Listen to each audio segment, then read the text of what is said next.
Hello everyone, welcome to Study Chakra. तो इस video में हम लोग बात करेंगे motion of bodies in contact. मतलब ये कि अगर बॉडीज कांटेक्ट में हो तब उसके मोशन को कैसे स्टडी किया जाए और उसमें अगर कोई क्वांटिटी ढूंढना है हमको तो वो कैसे ढूंढेंगे, ये यहाँ पे हम इस वीडियो में देखने वाले हैं। तो स्टडी स्टार्ट करते हैं हम लोग एक बहुत ही सिंपल सिस्टम से, जहाँ पे दो बॉडीज कांटेक्ट में हैं और वो आगे मूव कर रहे हैं। तो जैसे मान लो यहाँ पे आपका ये फ्लोर है, इस फ्लोर पे दो बॉडीज रखा हुआ है। जैसे कि आपका एक बॉडी यहाँ पे है, इसका मास आपका दे रखा है, इसका मास है मान लो m1 and which is equal to 1 kg, 1 kilo का मास है। फिर यहाँ पे दूसरा ऑब्जेक्ट, दूसरा ब्लॉक भी रखा हुआ है 1 kg। इसी के कांटेक्ट में एक दूसरा ब्लॉक रखा हुआ है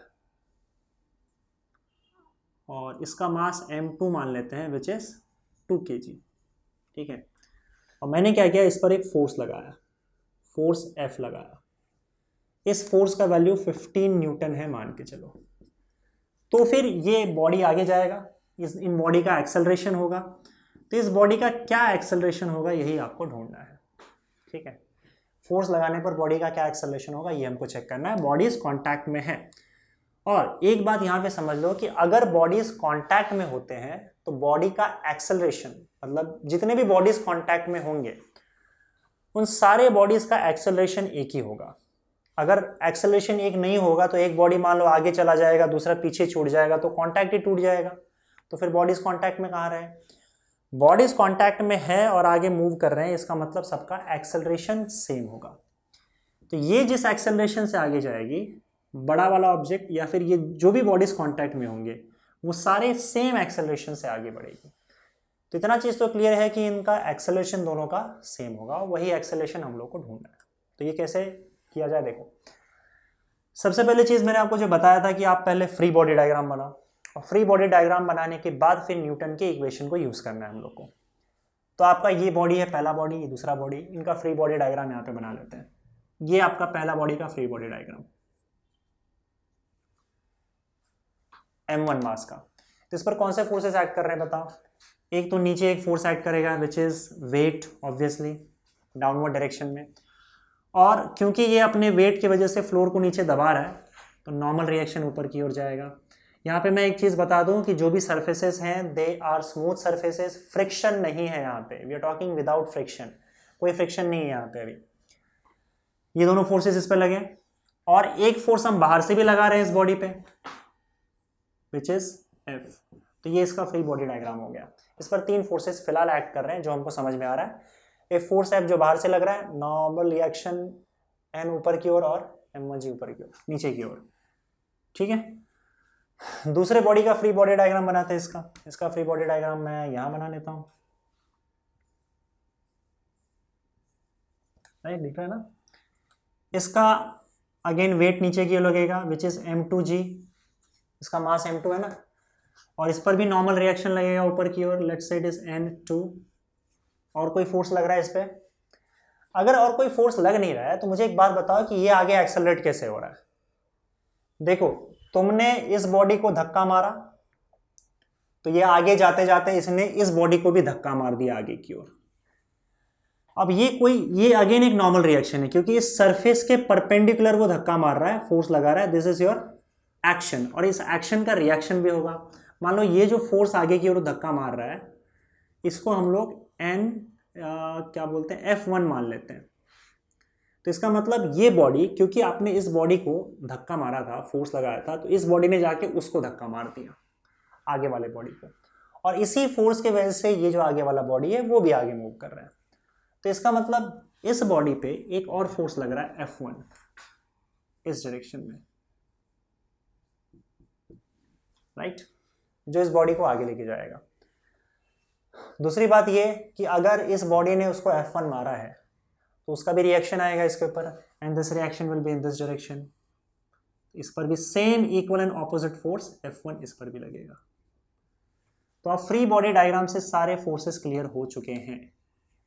पहले बॉडी पे 4 फोर्सेस लग रहा है, दूसरे बॉडी पे 3 फोर्सेस लग रहा है। नाउ सी, बॉडी जो है आपका ऊपर नीचे नहीं जा रहा है, ठीक है, वर्टिकली ट्रैवल नहीं कर रहा है, वर्टिकली मूव नहीं कर रहा है। ये बॉडी भी वर्टिकली मूव नहीं कर रहा है। इसका मतलब वर्टिकल जितने भी फोर्सेस है वो बैलेंस्ड है। ऊपर का जो भी फोर्स लग रहा है पहले बॉडी के लिए, for first body if I consider N1 will be equal to M1G, N1 will be equal to M1G, ठीक है। दूसरी बॉडी के केस में क्या होगा बताओ, दूसरे बॉडी के केस में भी क्या होगा, N2 will be equal to M2G। दोनों के केस में ये ऊपर वाला नॉर्मल रिएक्शन और M1G दोनों बैलेंस हो जाएगा, दोनों इक्वल एंड ऑपोजिट है, इसीलिए वर्टिकल डायरेक्शन में कोई मोशन नहीं हो रहा। यहाँ पे भी वर्टिकल डायरेक्शन में कोई मोशन नहीं हो रहा है क्योंकि वर्टिकल फोर्स एक दूसरे को कैंसल आउट कर दे रहे हैं, इक्वल एंड ऑपोजिट, खत्म। अब हॉरिजॉन्टल डायरेक्शन में मोशन हो रहा है, तो अगर मैं इसकी बात करूं तो इस फोर्सेस को तो भूल जाओ, इस सिचुएशन को भूल जाओ, अब इसका कोई काम ही नहीं है वैसे भी। अब हम हॉरिजॉन्टल डायरेक्शन में देखते हैं। हॉरिजॉन्टल डायरेक्शन में इस बॉडी पे सिर्फ दो फोर्सेस लग रहे हैं। एक फोर्स इस डायरेक्शन में लग रहा है F1 और दूसरा फोर्स आगे की डायरेक्शन में लग रहा है जो हमने बाहर से लगाया था F। तो अल्टीमेटली ये जो ऑब्जेक्ट है वो मूव कहाँ कर रहा है, आगे के डायरेक्शन में। इसका मतलब क्लियर है कि आपका जो ये F फोर्स बाहर से लगाया था वो वाला फोर्स F1 से बड़ा है, F1 से बड़ा है। इसका मतलब टोटल फोर्स इस बॉडी पे इस डायरेक्शन में कितना लग रहा है, F माइनस F1। बात आ रही है समझ में, क्यों बताओ। देखो ये पूरा का पूरा F जो है उसको आगे लेके नहीं जा रहा है क्योंकि F1 सामने से भी आ रहा है जो उसको रोक रहा है। इसका मतलब F में से अगर आप F1 माइनस करोगे तो जो बचा हुआ फोर्स है वो उसको आगे लेके जाएगा, F माइनस F1 फोर्स आगे लेके जाएगा। फॉर एग्जाम्पल अगर सपोज करो इस बॉडी पे मैं बाहर से 10 न्यूटन का फोर्स लगा रहा हूँ और सामने से 3 न्यूटन का फोर्स आकर उसको रोक रहा है, तो इसका मतलब टोटल फोर्स इस बॉडी पे कितना लग रहा है, 10 माइनस 3 ना, क्योंकि 3 माइनस हो जाएगा। इसका मतलब इस बॉडी पे टोटल 7 न्यूटन फोर्स ही लग रहा है, वो भी इस डायरेक्शन में, 10 माइनस 3। उसी तरह से F यहाँ पे लगा रहा हूँ, F1 सामने से आ रहा है, तो F माइनस F1 इतना फोर्स इस बॉडी पे लग रहा है आगे के डायरेक्शन में, और ये फोर्स उसको आगे ले जा रहा है। This is the total force acting on first body. I hope I am clear, यहाँ पे कोई डाउट नहीं है आपको। अच्छा अब सुनो, इसको हटा ही दो, इसका कोई मतलब नहीं है, वैसे भी फोर्सेस बैलेंस्ड है, नॉर्मल रिएक्शन और वेट बैलेंस्ड है दोनों का। अब देखो F minus F1 is equal to F net, ये टोटल फोर्स इस बॉडी पर लग रहा है। पर न्यूटन के लॉ के according total force acting on a body is equal to mass into acceleration, force is equal to mass into acceleration.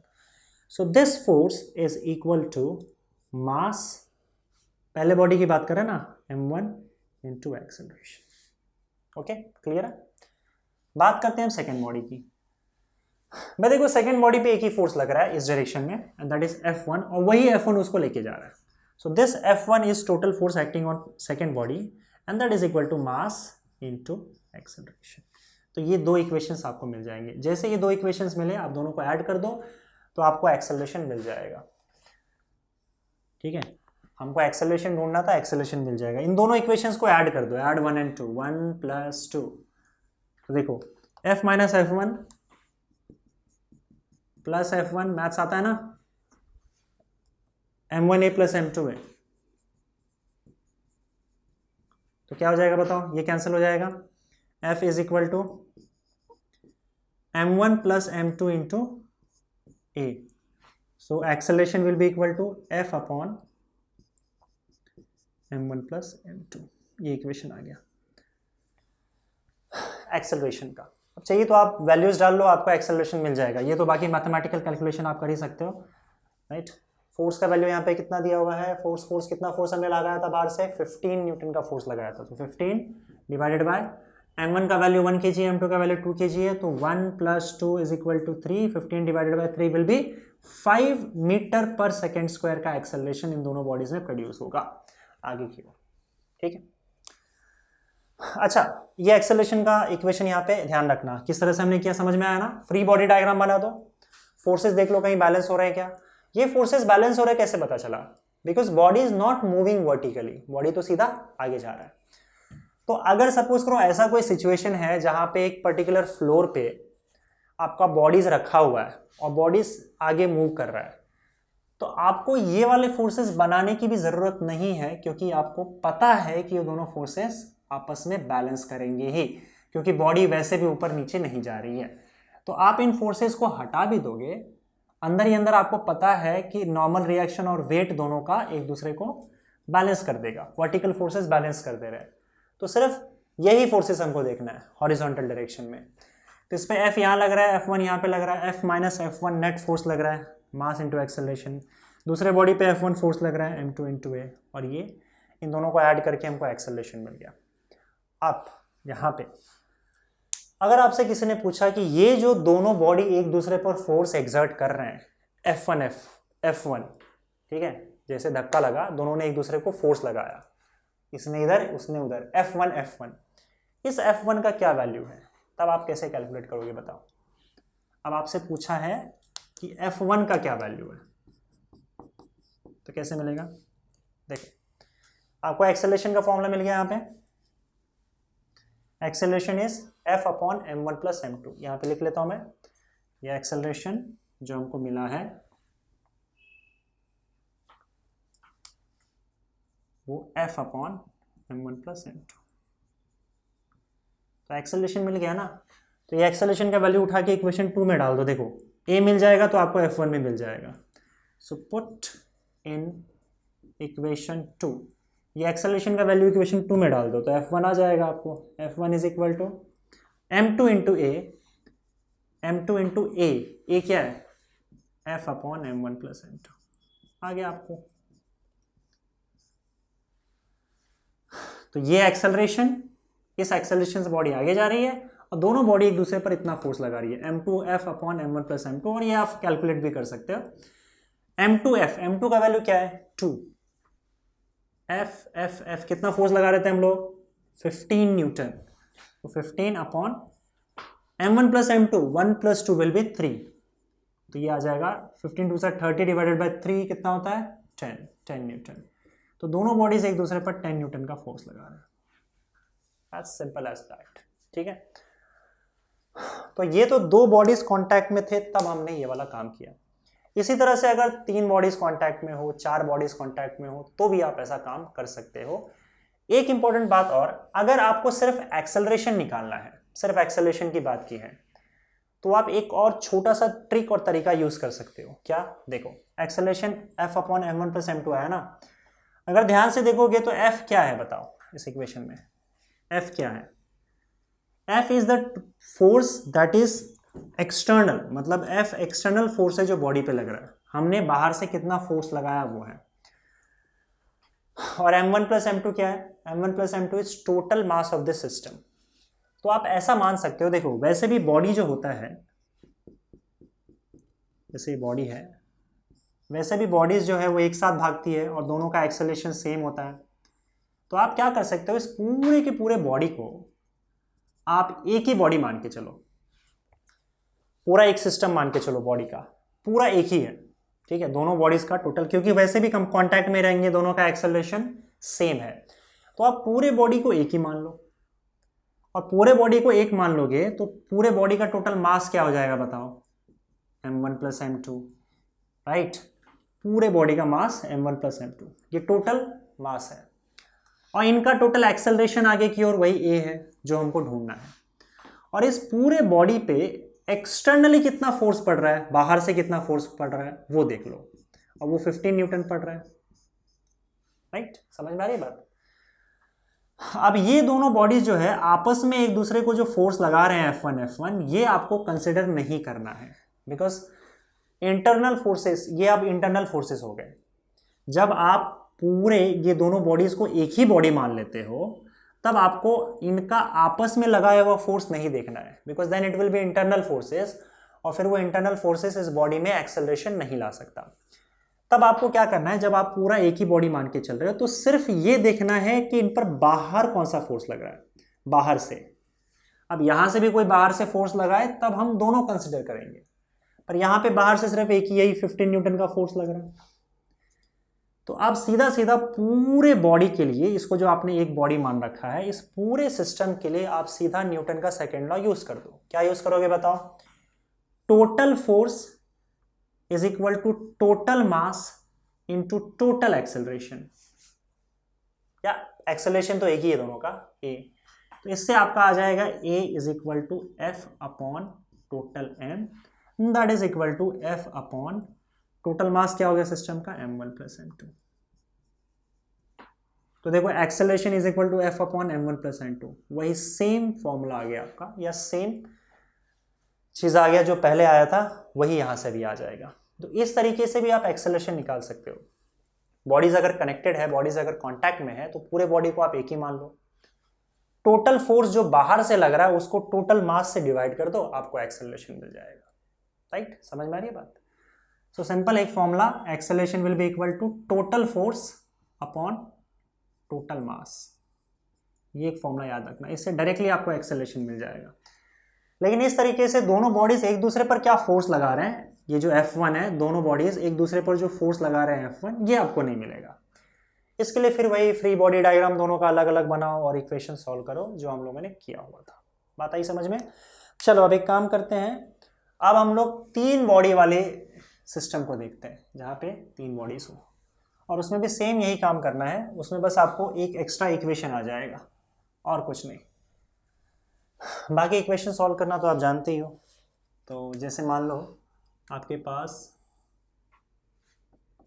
कि सरफेस है और इस पर अब 2 के बजाय 3 बॉडीज रखे हुए हैं, ये एक बॉडी, दूसरा बॉडी, और इसी के कांटेक्ट में आपका तीसरा बॉडी है। ठीक है, और इस पर बाहर से मैं F फोर्स एक्सर्ट कर रहा हूँ। इसका मास m1 है, इसका मास m2 है, और इसका मास m3 है। अगेन अगर मैं फोर्सेस बनाने जाऊं तो क्या करूंगा बताओ? देखो पहले बॉडी का वेट m1g नीचे लगेगा, नॉर्मल रिएक्शन n ऊपर लगेगा इसका, और इस पर एक फोर्स F बाहर से लग रहा है। तो ये 3 फोर्सेस फिलहाल यहां पे एक्ट कर रहे हैं पहले बॉडी पे। दूसरे बॉडी की बात कर लेते हैं, थोड़ा सा अलग बनाते हैं। दूसरे बॉडी का मास m2g, वेट m2g नीचे ऐड कर रहा है, नॉर्मल रिएक्शन ऊपर ऐड कर रहा है। और अब ये आगे क्यों जा रहा है बताओ? आगे इसलिए जा रहा था क्योंकि इसने उसको धक्का मारा था, तो दोनों ने एक दूसरे को फोर्स लगाया। Let this force be F1 F1 F1 F1। तो m1 ने m2 को धक्का मारा, F1 फोर्स है, सॉरी F1। तो m2 ने भी क्या किया, पीछे की ओर रिएक्शन दिया F1। तो एक फोर्स F1 इसको भी लगेगा और एक फोर्स F1 इसको भी लगेगा। तो इसका मतलब इस बॉडी पे 4 फोर्सेस लग रहे हैं, इस बॉडी पे 3 फोर्सेस फिलहाल दिख रहा है हमको। लेकिन अब आगे वाला बॉडी कंसिडर करते हैं, ये वाला। इसका वेट m3g नीचे की ओर, नॉर्मल रिएक्शन ऊपर की ओर। ओके, अब ये बॉडी आगे क्यों जा रहा है? क्योंकि जब हमने धक्का मारा तो इसने उसको धक्का मारा, फिर इसने इसको धक्का मारा, ऐसे। अब इसने जब धक्का मारा तो ये वापस ये भी रिटर्न धक्का मारेगा। अब ये जो आपस में दोनों एक दूसरे को फोर्स लगा रहे हैं, let that force B F2। तो एक F2 फोर्स इस पर लगेगा, और इसने जब F2 फोर्स इस पर लगाया तो इसने क्या किया, रिएक्शन प्रोवाइड किया, और पीछे की ओर F2 फोर्स इस पर भी लग जाएगा। तो इसका मतलब इस बॉडी पे अब टोटल 4 फोर्सेस इस पे भी लग रहा है, और इस पर 3 फोर्सेस लग रहे हैं, आगे तो कुछ है नहीं। राइट, फिर मैंने कहा था देखो बॉडीज क्योंकि ऊपर नीचे नहीं जा रही है, तो इसकी जो वर्टिकल फोर्सेस है वो सारे बैलेंस्ड हो जाएंगे। मतलब N1 will be equal to m1g, ये N1 m1g को बैलेंस कर लेगा, राइट। N2 m2g को बैलेंस कर देगा, और N3 m3g को बैलेंस कर देगा। तो वर्टिकल फोर्सेस तो सारे हो गए बैलेंस्ड, वर्टिकल कोई मोशन नहीं हो रहा है, मोशन हो रहा है हॉरिजॉन्टल आगे की ओर। और मान लेते हैं आगे की ओर इनका जो एक्सेलरेशन है वो एक्सेलरेशन a हो रहा है, और यही a एक्सेलरेशन हम लोग को ढूंढना है। तो क्या करोगे बताओ? एक एक बॉडी से स्टार्ट करते हैं पहले बॉडी पे। तो पहले बॉडी पे देखो हॉरिजॉन्टली 2 फोर्सेस लग रहे हैं। फर्स्ट बॉडी की बात करूं तो 2 फोर्सेस लग रहे हैं, एक इस डायरेक्शन में F1 लग रहा है और इस डायरेक्शन में F लग रहा है, F1, और इस डायरेक्शन में हमने जो बाहर से फोर्स लगाया F, वो लग रहा है। अब ये आगे जा रहा है एक्सेलरेशन से, अब क्योंकि ये आगे जा रहा है, इसका मतलब आपका फोर्स F जो है वो F1 से बड़ा है। सो टोटल फोर्स इस पे जो लग रहा है वो F माइनस F1 लग रहा है। F में से F1 माइनस हो जाएगा, वो बचा हुआ फोर्स F माइनस F1 आगे की ओर लगेगा। So this total force is equal to mass into acceleration. Second body पे चलते हैं। सेकेंड बॉडी पे F1 आगे लग रहा है, F2 पीछे लग रहा है, और वैसे भी ये बॉडी आगे की ओर जा रही है, इसका मतलब F1 बड़ा है, F2 छोटा है। तो F1 में से F2 माइनस हो जाएगा, F1 minus F2। This is the net force acting on this body forward direction में, F1 minus F2, and that force will be equal to mass into acceleration. Simple. तीसरे body पे आते हैं। तीसरे body का क्या सिचुएशन है, एक ही फोर्स लग रहा है F2, and that will be equal to mass into acceleration. देखो ये m3 है तो मास यहाँ पे m3 लेना है, और तीनों बॉडी का एक्सेलरेशन सेम होगा क्योंकि तीनों बॉडीज कांटेक्ट में है और आगे बढ़ रहे हैं। ठीक है, 3 इक्वेशन है आपके पास, इसको सॉल्व कर सकते हो। अब अगर मुझे एक्सेलरेशन चाहिए तो एक काम करो, तीनों को ऐड कर दो, क्योंकि देखो यहाँ पे माइनस F1, यहाँ पे प्लस F1, और यहाँ पे फिर माइनस F2 प्लस F2 है। तो जब तीनों को ऐड करोगे तो F1 और F2 कैंसिल आउट हो जाएंगे, आपको एक्सेलरेशन का वैल्यू मिल जाएगा। ठीक है, क्वेश्चन में देखो आपको पता क्या क्या है कि आप कितना फोर्स लगा रहे हो इस बॉडी पे, ये पता है, मतलब ये नोन क्वांटिटी है F, और तीनों बॉडी का मास आपको पता है। ठीक है, F और M1 M2 M3, ये बस ये 4 चीजें आपको पता है, F M1 M2 और M3, बाकी अननोन है, बाकी आपको ढूंढना है। तो इस सिचुएशन में देखो, अगर आप तीनों को ऐड कर दोगे, दिस इज इक्वेशन 1 2 3, अगर आप ऐड कर देते हो दोनों तीनों को, तो आपको यहां से आपको एक्सेलरेशन मिल जाएगा, F minus F1 plus F1 minus F2 plus F2 is equal to M1A M2A M3A, so M1 plus M2 plus M3, और ब्रैकेट में A ले लिया मैंने। ठीक है, कॉमन, तीनों को ऐड करोगे तो A कॉमन ले लो, M1 plus M2 plus M3। देखो F1 F1 कैंसिल हो जाएगा, F2 F2 कैंसिल हो जाएगा, बचेगा आपका F। तो F is equal to M1 plus M2 plus M3 into A, और यहां से आपको एक्सेलरेशन का वैल्यू मिल गया F upon M1 plus M2 plus M3, मिल गया एक्सेलरेशन। उसी तरीके से ना, ये जो दूसरा ट्रिक बताया था मैंने आपको, दूसरा तरीका बताया था, वो भी आप यूज करोगे तो डायरेक्टली आ जाएगा। मैंने बताया था ना ये ट्रिक कि एक्सेलरेशन ढूंढना है कनेक्टेड बॉडीज का, या फिर एक्सेलरेशन ढूंढना है अगर बॉडीज कांटेक्ट में है, तो आप डायरेक्टली क्या यूज कर सकते हो एक्सेलरेशन के लिए, total force external force divided by total mass, F net upon M net, total force divided by total mass. ये फॉर्मूला यूज करोगे अगर तो डायरेक्टली आ जाएगा। टोटल फोर्स बाहर से क्या लग रहा है, एक्सटर्नल फोर्स F लगा रहे हैं हम लोग, राइट, और इस पूरे को हम एक ही सिस्टम मानेंगे जिसका टोटल मास क्या होगा, M1 plus M2 plus M3। ये डायरेक्टली आ सकता था, लेकिन इस तरीके से भी आप कर सकते हो, और अलग अलग फ्री बॉडी डायग्राम बना के भी आप कर सकते हो। इससे होगा क्या कि हमको ये बीच में जो फोर्सेस लग रहे हैं ना, जैसे कि ये दोनों एक दूसरे पर कौन सा फोर्स लगा रहा है, F1 लगा रहा है, ये दोनों एक दूसरे पर F1 फोर्स लगा रहे हैं, ये दोनों बॉडी एक दूसरे पर F2 फोर्स लगा रहे हैं। तो हमको F1 और F2 भी ढूंढना है, because they are also unknown, ये भी हमको पता नहीं है। हमको पता क्या है, सिर्फ F, M1, M2 और M3। तो अब हम क्या करेंगे कि F1 और F2 का पता लगाएंगे। कैसे पता लगाएंगे बताओ? देखो सिंपल है, यहाँ पे इस एक्सेलरेशन का वैल्यू उठा के आप इक्वेशन 3 में डाल दो, F2 मिल जाएगा, और इसमें देखो इसका वैल्यू उठा के अगर आप इक्वेशन 1 में डाल दोगे तो आपको यहाँ से F1 मिल जाएगा, मिल गया ना F1 F2। तो इस तरीके से आप ढूंढ सकते हैं। मैं यहाँ पे इस चीज़ को रब कर देता हूँ। तो अब हम ढूंढेंगे F1 और F2, इसको उठा के इक्वेशन 3 में डाल दो। तो इक्वेशन 3 क्या बन जाएगा बताओ, F2 is equal to M3 into A, that is F upon M1 plus M2 plus M3। तो ये आपका F2 आ गया। F2 मतलब सेकेंड और थर्ड बॉडी जो एक दूसरे पर फोर्स लगा रही है। ठीक है, अब इस A का वैल्यू आप इक्वेशन 1 में डालो, नहीं तो पहले काम करो, फ्रॉम 1 इक्वेशन 1 से इक्वेशन 1 को थोड़ा रीअरेंज कर लेते हैं। इक्वेशन 1 से अगर मैं F1 की बात करूँ तो F1 का वैल्यू क्या आएगा बताओ? F1 वहाँ चला जाएगा, ये यहाँ आ जाएगा, so F1 will be equal to F minus M1 into A. अब एक काम करो, एक्सेलरेशन का वैल्यू यहाँ से उठा के इसमें डाल दो तो आपको F1 भी मिल जाएगा। So F minus M1 into A means F upon M1 plus M2 plus M3। इसको आगे सॉल्व कर लेते हैं, इसको हटा देता हूं मैं।